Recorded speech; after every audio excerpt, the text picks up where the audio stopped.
Hey everyone, how's it going? Azren here. Hope you guys are doing well. I want to talk about something really interesting today, which is the term a hyperpolyglot. For anyone who doesn't know, basically a hyperpolyglot is someone who speaks a lot of languages. I mean like a ton. If you do your research online, it seems like most people seem to say that a hyperpolyglot speaks 12 languages or more.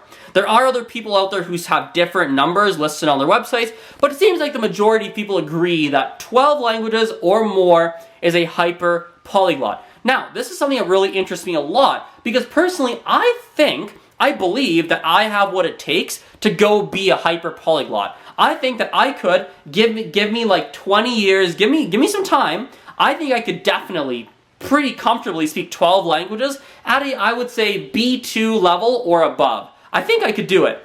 There's some challenges, however. Challenge number one is that I am not taking the steps that I should be taking to be a hyperpolyglot. For instance, right now I'm learning Chinese. If I really was like super motivated to go be a hyperpolyglot, I would not be studying Chinese. It just doesn't make logical sense. I would be studying languages that are very similar to French and Spanish so that I could learn them faster. For example, I'd be studying Italian, I'd be studying Catalan, I'd be studying Portuguese, right? I'd be studying those because I could immediately go and learn those relatively quickly, faster than I could learn Chinese anyway.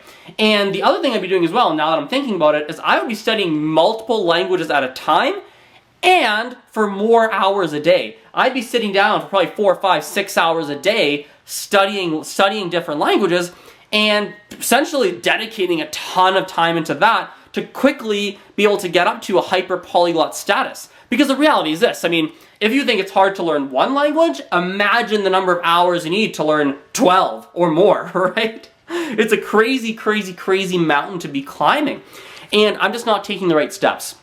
The other challenge as well for me is that personally I have other things that I like to do other than just spend all of my time, all of it, on learning languages, right? I enjoy teaching others. I enjoy making videos for people. I like building a business, right? Which is what I'm doing now. I like building a business around myself. I like doing all these different things, and the reality is that if I was spending all of my time or a huge majority of my time on learning languages, studying, learning, trying to quickly build up the number of languages that I speak, like, I just don't think I'd be fully happy. I think there'd be other itches that I have, other things I want to do that I wouldn't be able to do. And I just would not be fully satisfied on a day-to-day basis. On top of that, now that I'm really thinking about this even more, you know, I'm not someone who gets excited by knowing 12 languages. That doesn't, like, I don't know, it doesn't excite me as much. What excites me is knowing right now I've got 8 core languages that I've decided on, right? English, French, Spanish, Hindi, Gujarati, Arabic, Russian, Chinese. Those are the 8 languages. I think if I can speak all of those at a C1 level or a high B2 level, I would feel more proud of that accomplishment than hacking my way to 12 languages, right? If I spoke, let's say, English, French, Spanish, Italian, Portuguese, let's say Catalan, let's say then Hindi, Gujarati, Punjabi, Urdu, and maybe tack on 2 more Indian languages, yes, that's impressive, but I sort of cheated. I feel like I cheated because I picked a bunch of languages that are all in relatively similar families, right? French, Spanish, Italian, Portuguese, Catalan, all one family, right? Then you've got Hindi, Gujarati, Urdu, Punjabi, all those one family again. Like I stuck in different families.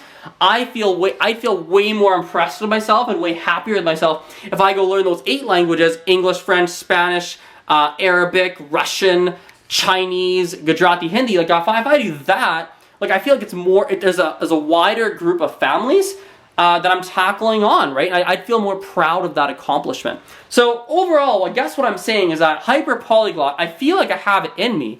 I think I'm more than capable of doing it, but it's not really where my ambition lies. However, I'll finish on this note. Interestingly, it was the term hyperpolyglot that got me started on this whole language journey. I came across a hyperpolyglot who was like 17 years old and spoke a whole bunch of different languages, and I was like, frick, I want to beat this kid. I want to beat him. I want to do more than him. And then very quickly I realized, actually it's not really my ambition. However, you know, I do want to compete in a different way and make my mark in the language community. Hope you guys liked the video, and I will talk to you guys later. Bye for now.